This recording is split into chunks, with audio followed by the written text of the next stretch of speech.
Hello everyone, good morning, welcome back to my kitchen.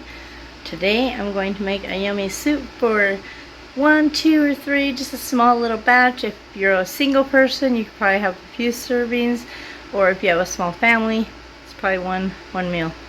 But yeah, so yeah, I'm going to be using some stuff from my pantry. All the items I'm using, I believe I did get from food haul over the course of the last year or so, dehydrated and whatnot. So let's get into it. So a few hauls back, I got a bunch of corn. I dehydrated it probably a year ago. I got some serrano peppers. I know I just recently did some, but these ones are older, so I want to use some of those. And then these potatoes I got also a few hauls ago. I'm just going to use a couple. I don't know if I'm going to use all of them. We'll see. But what I'm going to do is I'm going to put some corn in here with the peppers and blend it almost into a powder, because I want to make like a chowder kind of soup, if that makes sense. My corn looks so good. And this is not keto by any means, but and if you want a whole kernel, you probably could just leave it whole if you have dehydrated. I want it blended up more. So I got 2 1/4 cups, so a half a cup of corn in there. And I'm thinking I'm going to add 2, so like 1 serrano chili in there. And then I'll taste it later. If it doesn't, I don't want it to be too hot, but depending, I might add more. I want it to have a little spice, but not be like crazy hot. And I can always add more. Alright, so then I'm just going to like pulse it. Well, I gotta turn it on first. I don't want it to be like just powder, but I do want it chopped up fairly good. Maybe a little bit more. Ah! Oh, that looks amazing. Okay, let me show you what it looks like. So that is what it looks like. It may not be enough. I may have to add more, but you know, I'm not trying to feed 10 people, so I think it's good, and it will expand. So there's that. I'm going to add my liquid to here to get all that out. So I got the corn and the spice, the jalapeno, serrano pepper blended up in there. I'm going to peel and dice probably 2 of these. We'll see. And then we'll get those in there as well. So I added about 6 ounces, it says, of water in here, just to kind of get the corn out. And we're just going to go with that. I'm not adding, oh my gosh, those serrano peppers.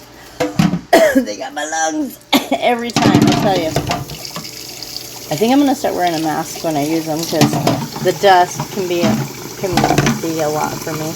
Alright, I'm going to get these potatoes peeled and diced, and then I'll be right back. Alright, I decided to go ahead and just do all 4 of those little potatoes, because why not? And we're just going to go ahead and put them in the crock pot. I struggle sometimes, y'all. Why don't they just slide off here? Okay, now those are all in there, and let's see how full our crock pot is. This is a mini crock pot.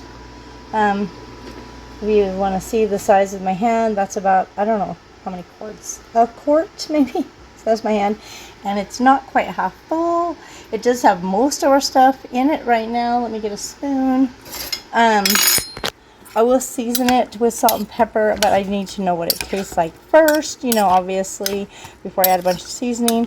And I've decided I am going to add some meat to it, so we have protein as well. Alright, so these have been in my freezer for a while. I'm not sure because the bag's worn off, but they were meatballs I made when we got a bunch of ground beef from a food drive for like months and months ago. I went ahead and made meatballs that day, and we've had spaghetti and meatballs a few times, so I figure I'm going to use a few of these and add some ground beef into my soup, and I'll show you how you turn a meatball into ground beef in case you didn't know. I get a microwave safe dish. This is just like a 2-cup Pyrex dish, and I'm just gonna dump some of these in here. maybe half of them, because we'll probably have spaghetti meatballs another day, and that will leave a few for next time. So then what I'm going to do is I'm going to put these in the microwave and defrost them. So I'll put them in my microwave, defrost, and we'll just say it's a half a pound, and let those get defrosted, and we'll show you how to make them into ground beef. Okay, it's pretty easy actually, because it's already cooked, so it'll be super fast to add it to the soup. It's gonna be so good. Mitch just came in and brought in a harvest from our garden. Let's see what we have. We have 2 raspberries. What? 2? That one's a little gimpy, but 2 raspberries. What else? 2 cherry tomatoes. Whoa. 1 sweet pepper. Uh-huh. A cucumber. Yum. And a whole bunch of dragon tongue beans. How do you eat those? Like in soup? Like a green or a snap green. Oh. So you don't put them in soup?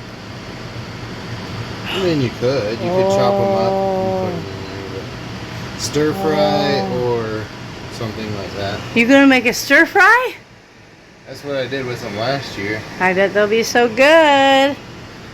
Yummy. Alright, so once your meatballs are defrosted, or some of mine are actually warmed up now, they're nice and hot. Ooh, and glistening. You're going to put them in some kind of blender, chopper, or if you have one of those mix and chops, it's like a handheld food masher, you could do it that way too. This is just faster for me. And then we will blend it up.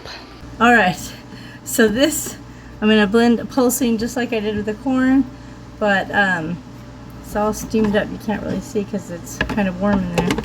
And you just pulse it until it looks like ground beef. How do you do that? How do you do the pulse? I haven't done it in so long. So if you ever have meatballs but you need ground beef, yeah, no problem. Okay, easy peasy. Let's check it out. Well, I said let's check it out, and apparently I didn't hit record again, so I'm sorry. It looked like ground beef. There you can kind of see it. I already dumped it in. The whole time I thought I was recording. Look at how good it looks. You can see my little chopped up serrano peppers in there. I did add liquid to my blended up dish of ground beef after I dumped the ground beef to get all the pieces out, and I dumped it in here, and now it's completely covered. It probably will thicken up as the corn hydrates. And so I may have to add a little bit more liquid, but I hate when I forget to hit record and y'all don't get to see it, but you saw how good it looked. Anyways, we will let that simmer and we will check back in a few hours. I've got it just on low because I want that corn to hydrate, and I want those potatoes to cook. It's gonna be so good. All right, my soup is starting to thicken up a little bit. The corn is hydrating. It looks amazing. It's nowhere near done yet, obviously, but I did taste the broth, and it does taste a little bit spicy, which is fine. But I decided I'm going to add this leftover can of nacho cheese because I want a little bit spicier and cheesy. And yeah, so I'm just going to get all that added into there. Yeah, I buy these cheeses at the Dollar Tree to dip like pork rinds or whatever in it. And then sometimes it'll just sit in the fridge if we don't eat it all the way, and I don't want it to be wasted. So I thought, well, here's what I could do. I could just add it to my soup, and then instead of opening up that Velveeta in my pantry, I'll just use this cheese sauce, you know. Have you guys ever tried this from the Dollar Tree? It's pretty tasty. Alright, so then I think I'm also going to add a little bit of heavy cream to make it even more creamy. I think I'm just going to pour it in here so I can get all the cheese out of it, you know? So I've been stirring it a while, and now my cream looks orange. Perfect. We'll get all that in there, and we'll come back and have some yummy soup later. I'm excited for the soup. Even though it's hot, I still I'm in the mood for some soup. Because I love me some soup, you know? So, I added a little salt as well. And I'm going to taste it. Now, the potatoes aren't done, but that meat was already cooked. So, I'm just going to taste the broth. I added a little salt. Oh my gosh, I'm trying to get it without potato.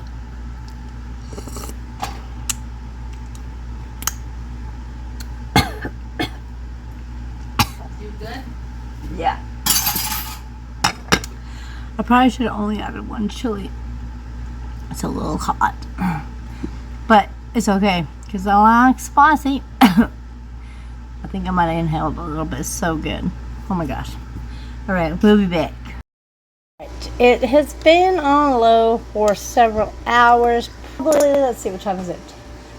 About 6 hours, actually. And I tasted one of the potatoes, and it definitely looks done. It's super creamy. It's not as thick as I would like it, which I could add xanthan gum, but I think I'm not going to, because I'm still trying to decide if I want to serve it like over, like maybe SOS, maybe spoon it over a piece of keto bread, or at this point really it's got potatoes and corn. It's really not super keto, right? Or exactly how I want to eat it, but right now it's not even 5 o'clock.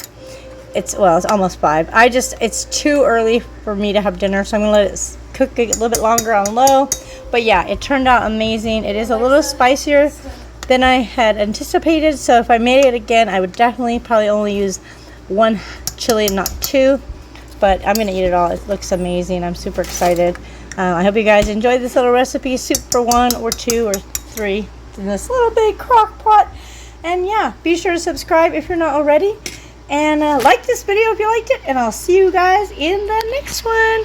Enjoy!